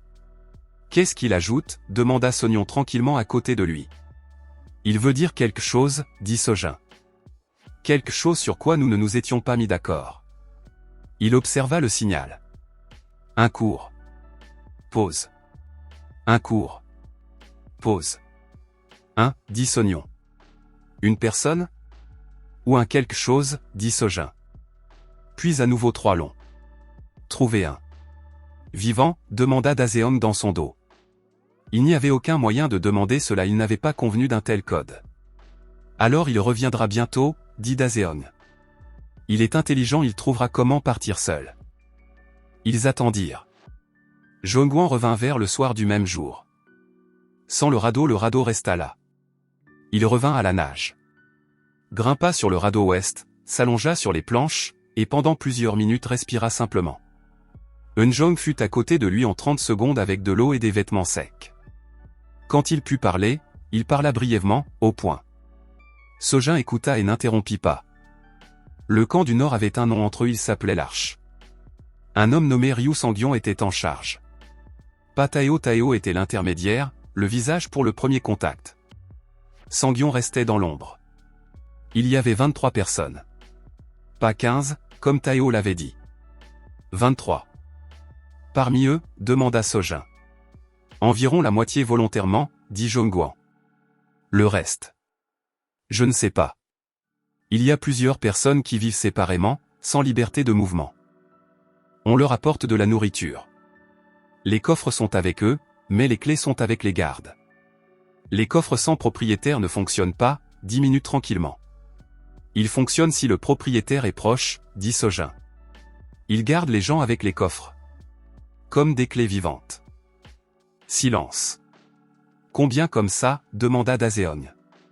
J'en ai vu 4, dit Jongguan. Peut-être plus. C'est 6 radeaux vides, dit Sojin tranquillement. J'ai demandé prudemment. On m'a dit, radeaux de ceux qui sont partis volontairement. Jongguan resta silencieux un moment. Mais un gars des gardes jeunes, je l'ai vu regarder les radeaux vides d'une manière. Mal. Comment? Comme les gens regardent quelque chose à propos de quoi il vaut mieux ne pas penser. Sojin s'assit et réfléchit. 4 personnes vivantes gardées par les coffres. 6 radeaux vides. Le calcul donnait un résultat désagréable. La personne que tu as trouvée vivante? Oui. Une femme, environ 40 ans. Son radeau était à côté de l'arche. Elle n'était pas officiellement prisonnière juste. Avait peur de partir. On lui a dit, dit-elle, seule dans l'eau tu ne survivras pas. Son nom? Nameni. Ancienne enseignante. Pourquoi l'as-tu laissée là-bas? Jongguan le regarda. Parce que si je l'avais prise tout de suite, je n'aurais pas eu le temps de m'enfuir moi-même. Pause. Mais elle sait que nous sommes ici. Je lui ai dit où nous sommes et comment venir ici. Tranquillement, quand personne ne pouvait entendre. Sojin hocha la tête. Bien, dit-il. Puis se leva. Monta au niveau supérieur. Regarda au nord vers la structure sombre de l'arche à 1,5 km de distance. 23 personnes. 4 gardées par les coffres. 6 radeaux vides. Sangyon, qui reste dans l'ombre. Taeo avec son sourire. Et Nameni, l'enseignante, qui a peur de sortir seule dans l'eau. Sojin regarda l'horizon et assembla un plan lentement, comme un dessin de construction, détail par détail. Le 12e jour les observateurs vinrent pas la nuit. Dans la journée. Pour la première fois à la lumière. Ou plutôt, dans l'illumination grise diffuse qui passait ici pour la journée. Le pêcheur Yongguk remarqua en premier, il remarquait toujours l'eau en premier.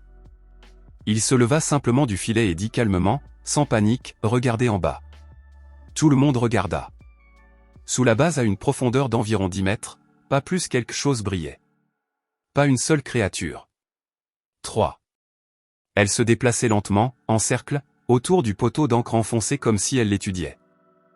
La lumière bleue pulsait rythmiquement, chacune avait son propre rythme, mais il y avait une sorte de synchronie entre elles, que Sojin saisit après plusieurs secondes d'observation. Une pulsait fréquemment rapidement. La deuxième lentement. La troisième modérément. Elle parle, dit Sognon tranquillement. Sojin le regarda. Tu penses ça? Le rythme change quand l'une finit et qu'une autre commence. Sognon écrivait déjà dans le journal, avec un crayon, rapidement. C'est un schéma. Pas aléatoire. Minsu, le neveu silencieux du pêcheur, sortit la sphère en verre. Tout le monde le regarda. Le nuage sombre à l'intérieur de la sphère se déplaçait rapidement, beaucoup plus vite que d'habitude. Pulsant. Elle réagit, dit Minsu tranquillement. La première longue phrase que Sojin avait entendue de lui en 12 jours. À elle? À leur lumière. Sojin regarda la sphère. Puis l'eau. Minu, aplatait-il. Le vieil homme s'approcha. Regarda en bas longtemps. Dans le 4e cycle, dit-il lentement, il y avait un homme. Un scientifique. Un biologiste. Il les a observés plus longtemps que quiconque ait tenu des registres. Il a dit qu'il avait compris quelque chose avant que nous n'atteignions le rivage. Qu'a-t-il dit? Qu'ils ne vivent pas simplement dans l'eau. Que l'eau est à eux. Pause. Et que ce monde inondé n'est pas un accident. C'est leur monde. Nous sommes des invités ici.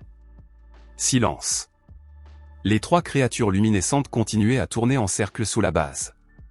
Le biologiste a-t-il atteint le rivage? Demanda Eunjong. Oui, dit Minu. L'un de ceux qui y sont arrivés. Qu'a-t-il fait différemment? Il n'avait pas peur de regarder en bas, dit Minu simplement. Les créatures partirent après 20 minutes. Elles descendirent simplement plus profondément, la lumière s'estompant progressivement, comme un écran qui s'éteint. Et ce fut tout. L'eau redevint sombre et opaque. Mais maintenant, après les avoir vus en plein jour, quelque chose changea dans le groupe. La peur ne s'accrut pas, la peur, curieusement, diminua. Parce que la peur est la plus forte quand l'invisible reste invisible. Une fois que tu l'as vu, c'est quelque chose de concret. Et avec quelque chose de concret, on peut travailler. Le pêcheur Yongguk sortit le filet. L'examina. Dit à Sojin, elle ne mange pas mes poissons. Je l'aurais remarqué, les déchirures auraient été différentes. Donc, elle mange autre chose. Cela signifie qu'elles ne sont pas des concurrentes, dit le pêcheur. Les pêcheurs ne se battent pas entre eux s'il y a assez de poissons. Sojin le regarda. Tu es un philosophe, monsieur Yongguk. Un pêcheur, dit l'homme. C'est la même chose. Le 13e jour Nameni arriva. À la nage. Sans radeau elle ne pouvait pas prendre le radeau sans être remarquée, alors elle prit seulement le coffre, l'attacha à elle-même, et sauta dans l'eau dans l'obscurité avant l'aube. 1,5 km. Dans une eau sombre et froide. La nuit. Quand ils la tirèrent sur le radeau elle tremblait, mais restait silencieuse. Eunjong la fit entrer dans la section couverte. Sonyon apporta de l'eau chaude, quelqu'un du coffre du groupe en avait donné une petite flasque métallique ce jour-là. Sojin attendit que Ni se soit réchauffé. Puis s'assit à côté d'elle.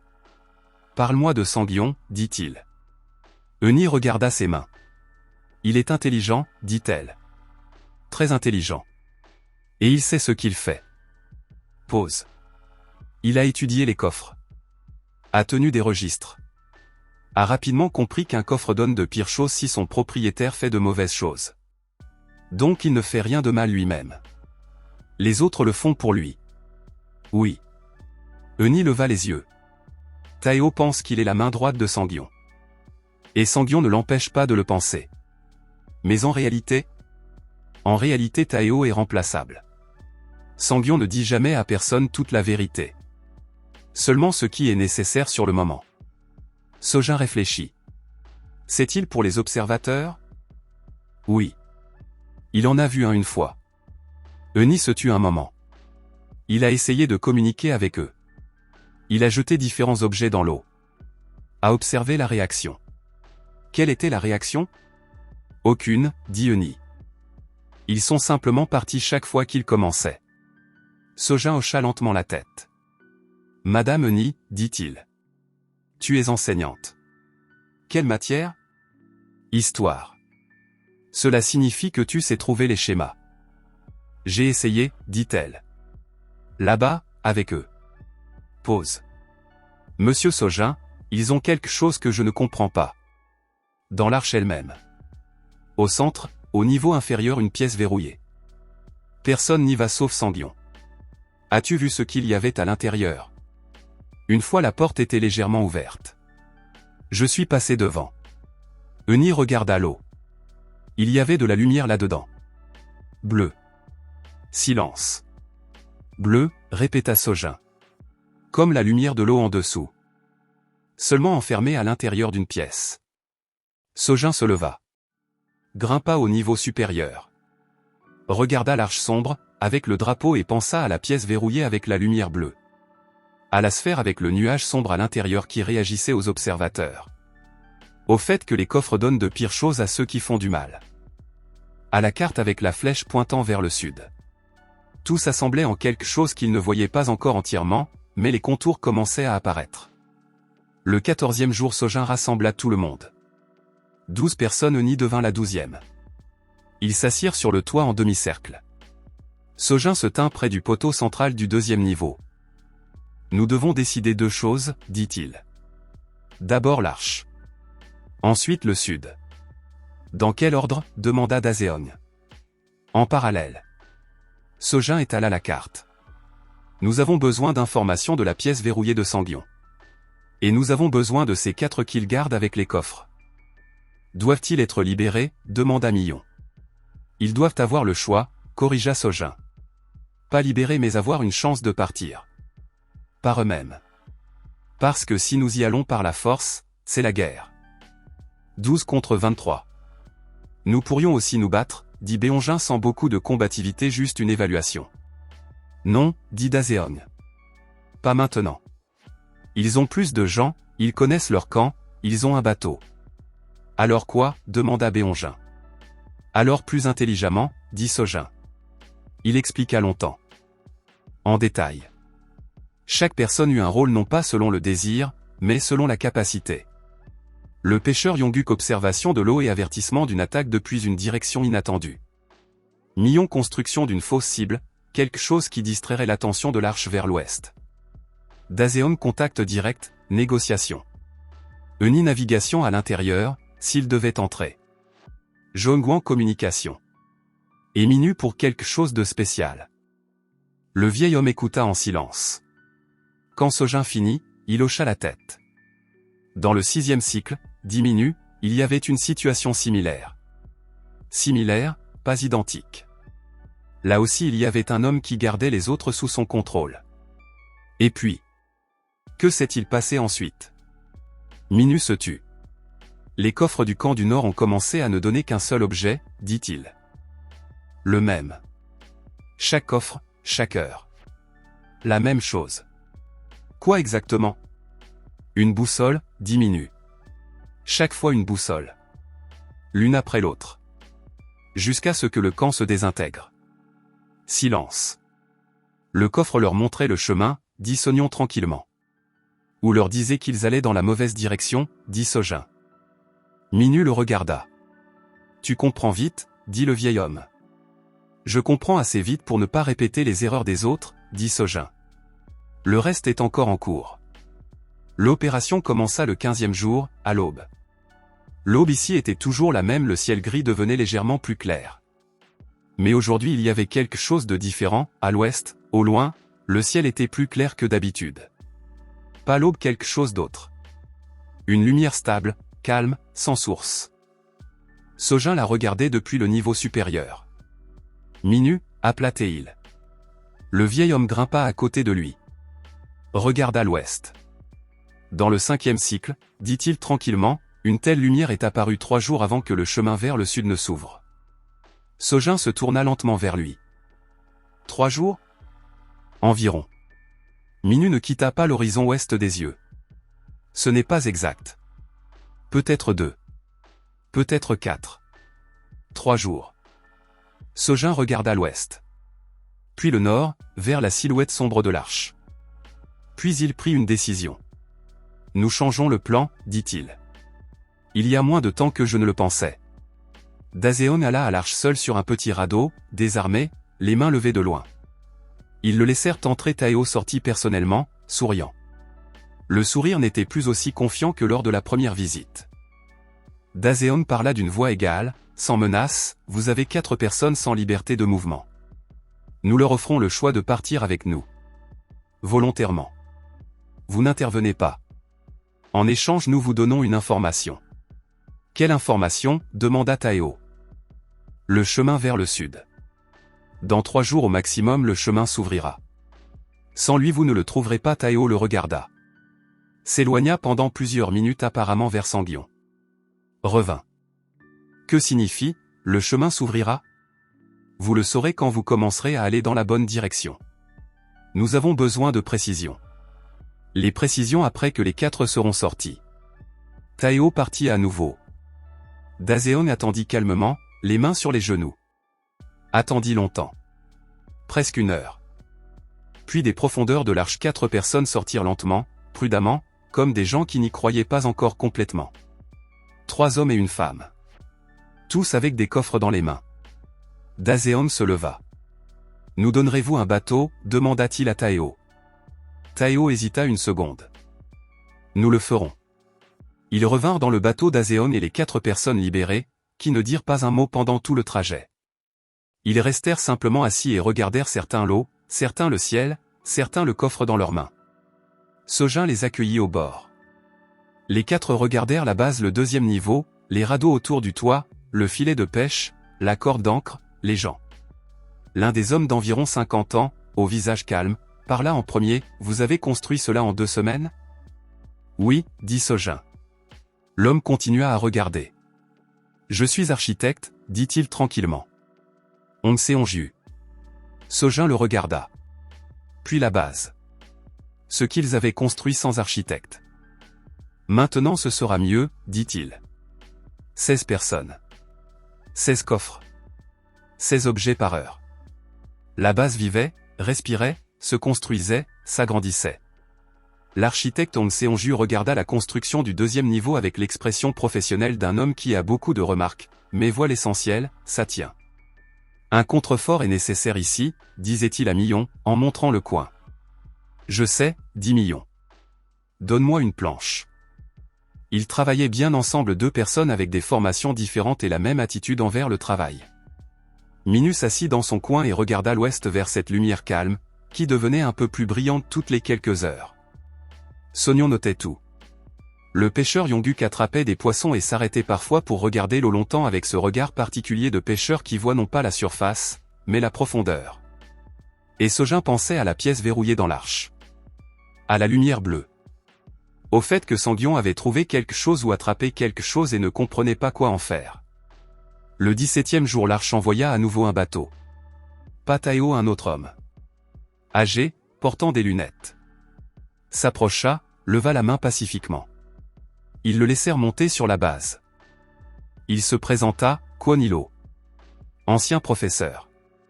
Dit qu'il était venu de sa propre initiative, pas de la part de Sangyon. Sangyon sait que tu es ici, demanda Sojin. Non, dit le professeur. Il pense que je suis au niveau inférieur. Pause. Je n'ai pas beaucoup de temps. Je veux vous parler de la pièce. Sojin se redressa. Parle. Le professeur parla tranquillement, rapidement. Sangyon a trouvé une créature, l'un des observateurs. Il ne l'a pas attrapée de force, elle s'est piégée elle-même, elle était coincée dans un interstice entre 2 radeaux qui avaient bougé à cause du courant. Vivante, mais immobilisée. Sangyon l'a mise dans la pièce verrouillée. La créature est vivante. Mais elle ne brille pas comme les autres. Plus faiblement. Et les autres observateurs ont cessé de s'approcher de l'arche, dit Sojin. Pas une question. Le professeur le regarda. Tu le savais? J'ai deviné. J'ai essayé d'expliquer à Sangyon que c'était mal. Que la créature devait être libérée. Il dit qu'elle donne des informations. Il l'étudie. Quelles informations? Il pense que la lumière de la créature est la clé. Vers le rivage. Que si on comprend comment fonctionne la lumière, on trouvera le chemin. Sojin regarda le professeur. A-t-il tort? Je ne sais pas s'il a raison ou tort, dit le professeur. Mais je sais que la créature s'affaiblit. Et que les observateurs ne se sont pas approchés de l'arche depuis 4 jours déjà. Sojin réfléchit. La lumière de l'ouest qui devenait plus brillante toutes les quelques heures. Le chemin s'ouvre dans un jour, au maximum 2. Les observateurs qui avaient cessé de venir à l'arche. Professeur, dit Sojin, comment la créature est-elle entrée dans l'interstice entre les radeaux? Par accident. Le courant. Il n'y a pas de courant, dit Sojin. J'ai vérifié. L'eau est immobile. Le professeur le regarda. Tu penses? Je pense qu'elle y est allée exprès, dit Sojin tranquillement. Et je pense que Sangyon ne l'a pas compris. Pause. Elle est venue pour être trouvée. La question est pourquoi. Quand Minu entendit, il resta silencieux longtemps. Puis il dit, dans le 3e cycle. Un homme a raconté une histoire qu'il avait entendue d'un autre qui avait atteint le rivage plus tôt. Le vieil homme parla lentement, comme s'il tirait quelque chose des profondeurs de la mémoire. Cet homme a vu une créature près de la surface, la nuit. Pas sous l'eau, juste à côté de lui. Il a dit qu'elle lui avait montré une direction. Montré ? La lumière. Dans une certaine direction. Il est allé là-bas et a trouvé le chemin vers le rivage. Sojin regarda l'ouest. Vers cette lumière calme qui grandissait. Elle était censée venir à nous, dit-il tranquillement. Mais elle s'est retrouvée avec eux. Sangyon l'a enfermée, diminue. Oui. Et maintenant le chemin s'ouvre, mais il n'y a pas de guide. Silence. Alors il faut la libérer, dit Daseon. Alors, approuva Sojin, nous devons entrer dans l'arche. Ils y allèrent la nuit. Pas tous les 5. Sojin, Daseon, Euni comme guide, Zhongguan, et de manière inattendue Minsu. Le garçon vint lui-même vers Sojin et lui montra silencieusement la sphère en verre. Le nuage sombre à l'intérieur se déplaçait vite, brillant d'une faible lumière bleue réfléchie. Sojin regarda la sphère. Hocha la tête. Ils naviguèrent silencieusement. Euni savait où étaient les gardes la nuit, elle le leur avait dit à l'avance. Le côté nord de l'arche était plus faible, les radeaux y étaient amarrés, le mouvement était routinier. Ils montèrent à bord. Euni guida avec assurance, sans hésitation. 3 virages, un petit escalier vers le bas. Un couloir sombre. Une porte. Pas verrouillée, simplement fermée. Sojin fut surpris une seconde. Puis il comprit, Sangyon n'avait pas cru que quelqu'un pourrait arriver si loin. Il l'ouvrit. La créature était petite. Pas comme les énormes qu'ils avaient vues sous l'eau. Différente, plus petite, plus fine. Comme si elle était jeune. Elle était allongée dans un grand bac en bois rempli d'eau vivante, en mouvement, mais lentement. La lumière était faible, presque éteinte. Bleuâtre, intermittente. Sojin se tint près du bac et regarda. Minsu sortit la sphère. Le nuage à l'intérieur s'enflamma immédiatement vivement. Bleu. La créature dans le bac leva. Sojin ne savait pas comment l'appeler, la partie de son corps la plus proche de la surface. Et répondit par de la lumière. Faiblement, mais elle répondit. Minsu resta immobile. Tint la sphère à 2 mains. Il regarda la créature avec l'expression qu'ont les gens quand quelque chose qui était longtemps incompréhensible devient soudain clair. La sphère, dit-il tranquillement, fait partie d'elle. Quoi, demanda Daseon. Cette sphère, elle vient de là. De leur monde. Le coffre me l'a donné parce que... Minsu trébucha. Parce que je devais la rendre. Sojin regarda la sphère. Puis la créature. Puis le garçon. Minsu, dit-il. Mets la sphère dans l'eau. Le garçon plongea la main dans le bac. Desserra les doigts. La sphère coula au fond. 1 seconde. 2. Puis la lumière de la créature s'enflamma vive et pure, comme une flamme bleue. Le bac s'illumina de l'intérieur. Sojin ferma les yeux. Quand il ouvrit les yeux, le bac était ordinaire. De l'eau. Du bois. La créature n'y était plus. La sphère non plus.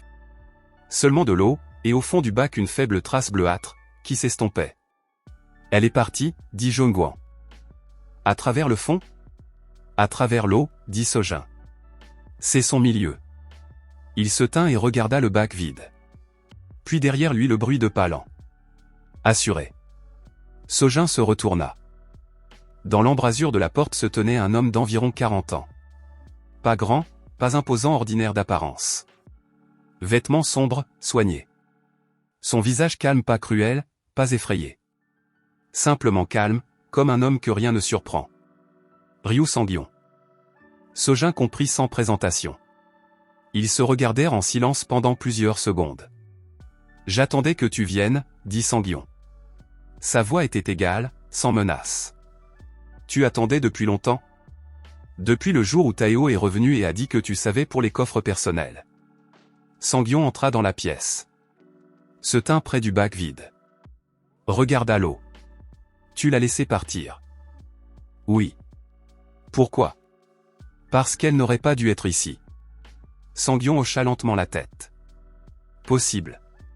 Pause. Mais j'avais presque compris comment fonctionne leur lumière. Un peu plus. Tu n'aurais pas compris, dit Sojin. Parce que la lumière n'est pas un mécanisme. Ce n'est pas un outil que l'on peut étudier et utiliser. Sangyon le regarda. Alors qu'est-ce que c'est? Un langage, dit Sojin. Il parle avec. Et la sphère que le coffre a donnée au garçon, c'était un mot. Rendre. Pause. Tu gardais avec toi un mot qui devait être rendu. Sangyon resta silencieux longtemps. Puis il regarda le bac vide. Je voulais trouver le chemin, dit-il tranquillement. Seulement ça. Le chemin ne se trouve pas par la violence, dit Sojin. As-tu lu le journal de cet homme? Du cycle précédent? Sangyon le regarda. Comment sais-tu pour le journal? Le coffre nous l'a donné. Pas à toi. Long silence. Calme au-delà de la porte. Les gardes de l'arche ne vinrent pas. Sojin remarqua que Sangyon ne les avait pas appelés. Pourquoi? Que veux-tu? Demanda enfin Sangyon. Rien de toi, dit Sojin. La lumière de l'ouest s'intensifie. Dans un jour, au maximum 2, le chemin vers le sud s'ouvrira. Nous devons y aller ensemble, au moins 9 personnes, selon celui qui se souvient des cycles. Qui se souvient des cycles? Minu. Il est avec nous. Sangyon resta à nouveau silencieux. Ces 4 que tu as libérés, dit-il. Sont-ils partis volontairement? Oui. Alors tu leur as donné le choix. Sangyon regarda le bac vide. Ce que je n'ai pas fait. Sojin ne répondit pas, ce n'était pas une question. J'ai 23 personnes sur l'arche, dit Sangyon. Je sais. Combien en prends-tu? Tous ceux qui veulent y aller, dit Sojin. Volontairement. Et moi? Sojin le regarda. C'est ton choix, dit-il. Pas le mien. Ils revinrent à la base avant l'aube. Personne à la base ne dormait, ils attendaient. Minu était assis au bord ouest du toit et regardait la lumière, qui était maintenant clairement visible, non plus seulement plus claire que le ciel, mais séparée, vivante, pulsant lentement. Combien de temps? Demanda Sojin, en s'asseyant à côté de lui. Demain, dit Minu. Je le sens. Demain. Sojin hocha la tête. Sangyon? Il a dit qu'il viendrait. Avec ceux qui veulent. Tu le crois? Sojin réfléchit une seconde. Je crois qu'il veut atteindre le rivage. Le reste nous verrons. Minu regarda la lumière. Dans le 6e cycle, dit-il, il y avait un homme similaire. Il a fait de mauvaises choses, puis a compris. A atteint le rivage en dernier, a presque échoué. Mais il a réussi. Donc c'est possible. Tout est possible. Cela ne signifie pas facile. Ils restèrent assis l'un à côté de l'autre en silence. L'eau était immobile. Le ciel à l'ouest brillait uniformément. Puis de l'eau juste à côté, du côté ouest du toit, la lumière monta. Pas une seule. Beaucoup. Les observateurs. Plus que jamais auparavant, Sojin en vit au moins 10 sources de lumière sous la surface. Elles se rassemblèrent au bord ouest de la base et brillèrent uniformément, calmement, dans une direction. Vers l'ouest. Elles montrent, diminuent tranquillement. Où aller? Oui.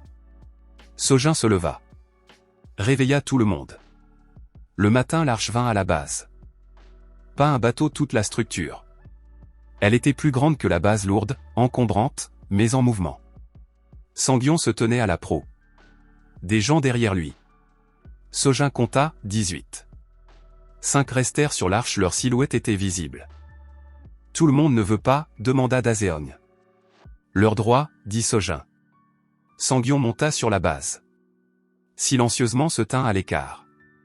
Taeo marcha derrière lui avec le même visage agréable, mais il n'y avait pas de sourire. Sans sourire, Taeo avait simplement l'air jeune et confus. Sojin passa son regard sur tout le monde. 16 des siens. 18 de l'arche. Minute 35 personnes. Minimum 9. Maximum 27, avait diminué à propos des cycles précédents. 35 étaient au-dessus du maximum. Sojin regarda Minu. Pour la première fois, le vieil homme haussa légèrement les épaules avec incertitude. Dans chaque cycle, quelque chose est nouveau, dit le vieil homme. Ils partirent 1 heure plus tard. La base ne navigua pas, elle n'était pas faite pour les longs voyages. Mais les radeaux pouvaient. L'arche pouvait. Tout ce qui pouvait être déplacé fut déplacé. Sojin coupa personnellement la corde d'ancre. Avec la hache, d'un seul coup. La corde tomba dans l'eau. La base oscilla pour la première fois depuis plusieurs jours. Elle entra dans le courant, qui était apparu de lui-même, comme s'il avait attendu ce moment. Vers l'ouest.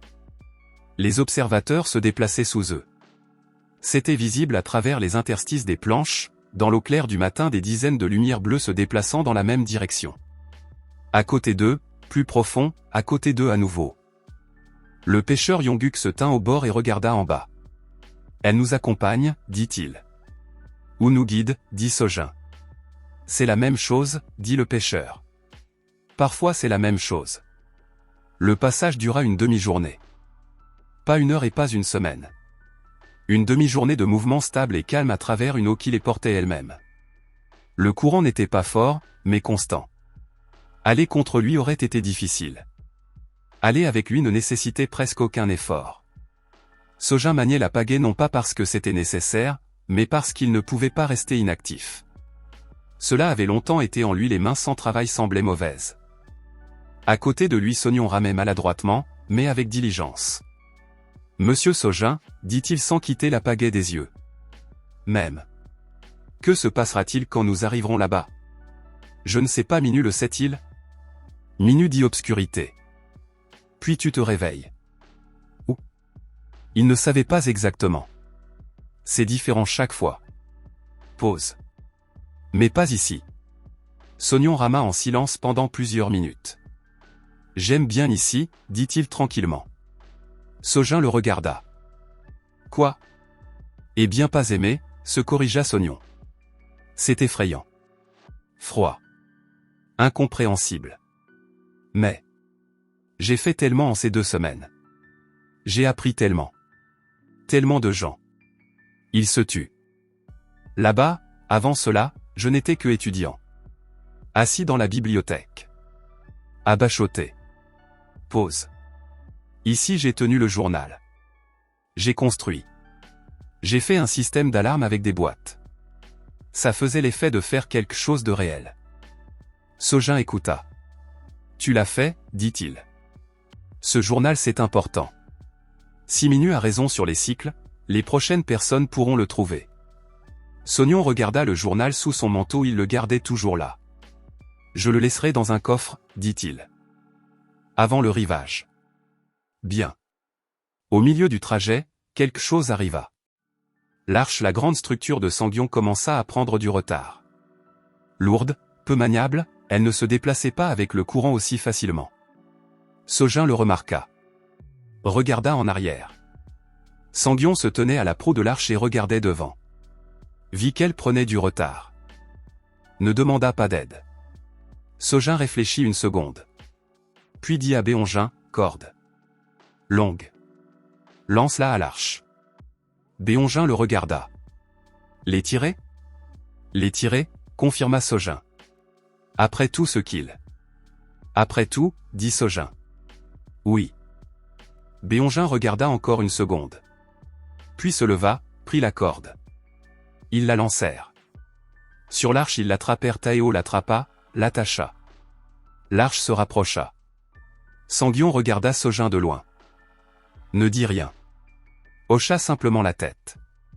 Une fois. Lentement. Le rivage apparut comme une ligne. D'abord une marque sombre à l'horizon. Puis du volume, de la couleur, des détails. La terre. Une vraie terre, pas le toit d'un bâtiment, pas un pont en bois. La terre. Quelqu'un parmi les gens de l'arche commença à pleurer, pas fort, simplement tranquillement, comme les gens pleurent de soulagement qu'ils ont retenu trop longtemps. Le pêcheur Yongguk se tint et sourit largement, sans mots. Eunjong regarda et resta silencieuse. Puis dit tranquillement, je pensais que je n'y croirais pas avant de m'y tenir avec mes propres pieds. Bientôt tu le feras, dit Sojin. Il restait environ 300 mètres jusqu'au rivage quand les observateurs s'arrêtèrent. Sojin le sentit, le mouvement sous eux cessa. Les lumières bleues qui les avaient accompagnés tout le long devinrent immobiles. Il s'allongea face contre le pont, juste à côté d'un interstice entre les planches. Regarda. L'œil énorme, le même qu'il avait vu la première nuit. Bleuâtre blanc, calme. Le regardant d'en bas. Sojin regarda en retour. Pendant plusieurs secondes. Puis la créature commença à descendre lentement, comme quelque chose descend quand il n'a pas besoin de se presser. Vers le bas. Plus profond. La lumière bleue s'estompa progressivement. Jusqu'à disparaître. Silence. Sojin resta allongé sur les planches un peu plus longtemps. Puis se leva. Ram, dit-il. Ils atteignirent le rivage à midi. Sojin sauta dans l'eau peu profonde jusqu'aux genoux et marcha vers le rivage sur des pierres et du sable. Sortit. Se tint debout. Le sol sous ses pieds était solide. Humide à cause du ressac, le rivage était humide, avec du sable sombre. Mais solide. Réel. Il se tint et regarda l'eau. 35 personnes accostèrent en silence, chacun à sa manière. Certains s'assirent immédiatement sur le sol. Certains restèrent simplement debout. Certains, comme Njong, s'accroupirent et prirent une poignée de sable, comme pour vérifier la réalité. Minu accosta en dernier. Lentement, avec difficulté. Sojin lui tendit la main, le vieil homme l'accepta. Se tint sur le rivage. Regarda autour de lui avec l'expression d'un homme qui avait vu cela plusieurs fois, mais chaque fois un peu différemment. « Comment c'est ici ?» demanda Sojin. « Similaire, » dit Minu. « Mais pas identique. » Il regarda plus loin à l'intérieur. Là, la forêt commençait, vivante, verte. La dernière fois il y avait une falaise ici. Maintenant une forêt. Ça change. Ça change, approuva le vieil homme. Puis Minu prit quelque chose à l'intérieur de son manteau. Une plaque métallique du même genre que celle que les coffres avaient donnée. Mais différente, sans inscription. Vierge. Prends-la, dit-il à Sojin. Qu'est-ce que c'est ? Je ne sais pas encore. Dans le 5e cycle, le coffre m'a donné la même juste avant le rivage. Là-bas, plus loin, dit-il en hochant la tête vers la forêt, il y avait un endroit où l'inscription apparaissait d'elle-même. Qu'est-ce qui était écrit ? Minu le regarda. Dans le 5e cycle, une chose. Pour toi, probablement quelque chose d'autre. Comment sais-tu que c'est pour moi ? Parce que le coffre me l'a donné, mais elle n'est pas à moi. Je le sens. Pause. Je le sens toujours. Sojin prit la plaque. La mit à l'intérieur de son manteau. Sognon le trouva près de l'eau. Sortit le journal. Ouvrit la dernière page remplie et continua à écrire. Rapidement, d'une petite écriture nette. Sojin regarda par-dessus son épaule. Jour 18. Rivage. 35 personnes. Tout le monde est vivant. Le voyage a duré une demi-journée. Les observateurs ont montré le chemin. Sur le rivage, terre, forêt, silence. Pas de coffre ni d'eau visible. Pour l'instant. Ce qu'il y avait, une base faite d'un toit et de radeaux. 14 jours de construction. 16 objets par heure à la fin. Un filet, une ancre, un deuxième niveau, une carte, un journal, une sphère en verre. Ce qui importe pour ceux qui viendront ensuite, le coffre sans l'intention. Les observateurs ne sont pas des ennemis. Faites attention au camp du Nord. Minu connaît les règles. Ce qui est inconnu, qui a créé les coffres. Pourquoi les cycles ? Ce qui se trouve plus loin sur le rivage. Il ferma le journal. Le mit dans le coffre. Fermait le couvercle. Le laissa près de l'eau. Puis regarda Sojin. Penses-tu que quelqu'un le trouvera ? Ils trouveront le coffre, dit Sojin. Comme nous avons trouvé le journal. Et le journal ? Le journal sera donné à celui qui en a besoin. Sognon hocha la tête. Regarda l'eau une dernière fois. On y va ? Allons-y. La forêt était vivante, c'était la première chose que Sojin ressentit physiquement. Après 2 semaines de ciel gris et d'eau sombre, la verdure semblait presque assourdissante. L'odeur de terre, de feuilles humides, de résine. Des oiseaux au loin, mais audibles. Ils marchaient en groupe, pas comme une foule, de manière organisée.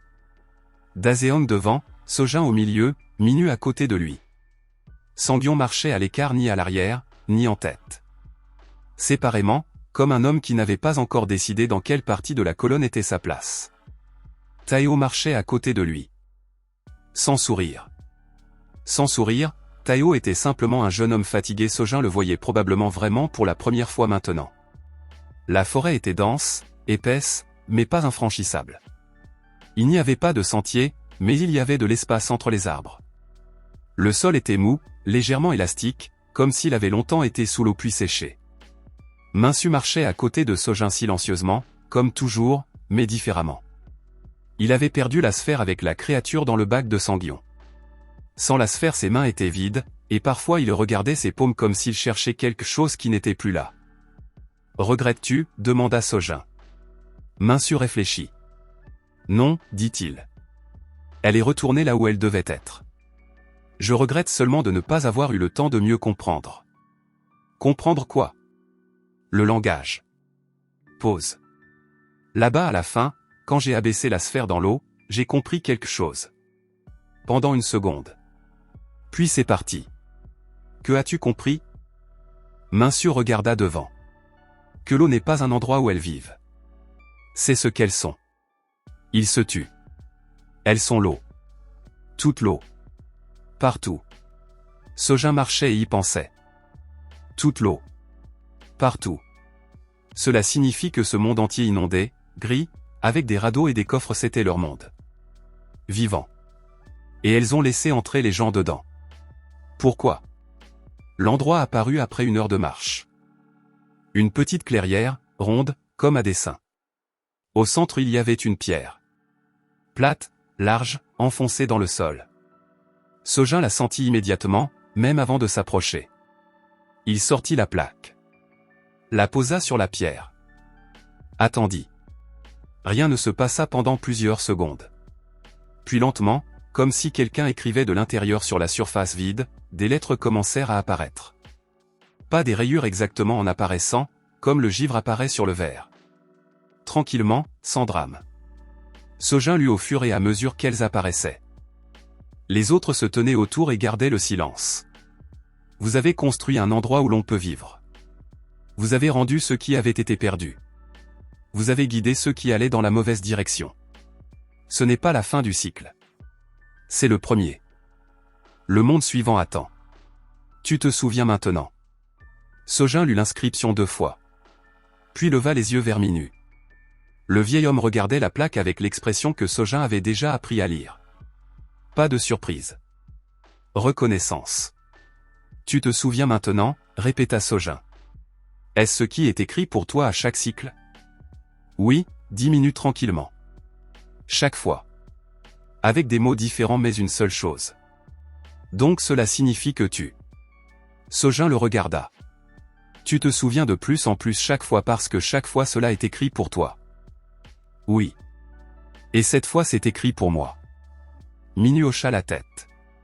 Sojin se tenait dans la clairière, avec la plaque métallique dans les mains, et ressentait quelque chose d'étrange, pas de la peur, pas de la joie. Quelque chose de troisième. Comme si quelque chose de grand était tranquillement tombé en place, pas avec un fracas, pas avec des explications. Cela est simplement tombé en place. Dans le cycle suivant, dit Sojin lentement, je me souviendrai. De tout ce qui s'est passé ici, dit Minu. Oui. Et je pourrai aider les autres plus vite. Plus vite, et mieux, dit le vieil homme. Chaque fois un peu mieux. Silence dans la clairière. Les arbres se tenaient immobiles. Les oiseaux chantaient. Sanguion se tenait un peu à l'écart écoutant. Regardant la plaque. Donc ce n'est pas une punition, dit-il tranquillement. Les cycles. Non, dit Minu. Alors quoi? Le vieil homme le regarda. Un entraînement, dit-il simplement. L'obscurité ne vint pas la nuit. C'était simplement qu'à un certain moment la clairière devint plus sombre. Pas brusquement, doucement, comme le jour s'estompe. Sojin regarda le ciel, il ne changeait pas, restait clair. Mais autour d'eux cela s'assombrissait. C'est ça, dit Minu calmement. Personne ne paniqua, pas une seule personne sur les 35. Sojin le remarqua. Obscurité étrange, l'inconnu, et pourtant pas de panique. Comme s'ils étaient fatigués d'avoir peur. Ou avaient compris assez. Monsieur Sojin, dit Sognon à côté de lui. Même. Merci.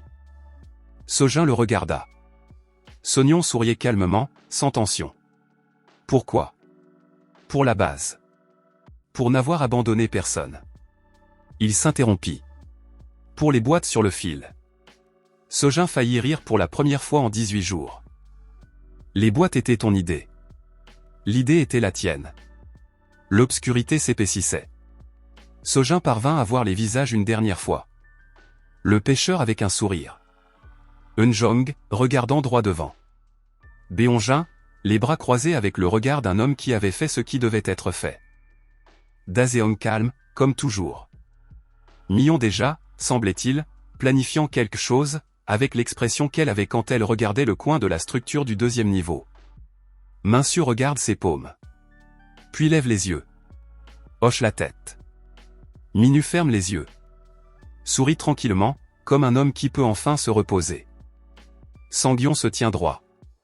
Regarde la plaque dans les mains de Sojin. Quelque chose change sur son visage pas radicalement. Quelque chose d'inutile s'en va simplement.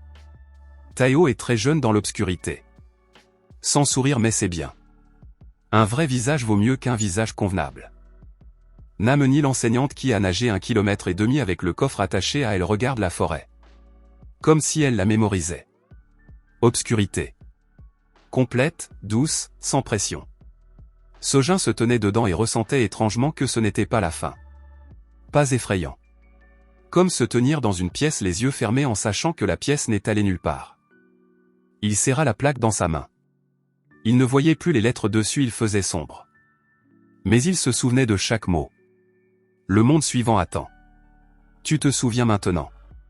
Il se souvenait. Fin du premier cycle quelque part dans l'obscurité, un coffre. En bois, avec des coins métalliques. Vide à l'intérieur. Gravé sur la face intérieure du couvercle, attends. 1 heure. Une flèche sur le couvercle pointe vers l'ouest.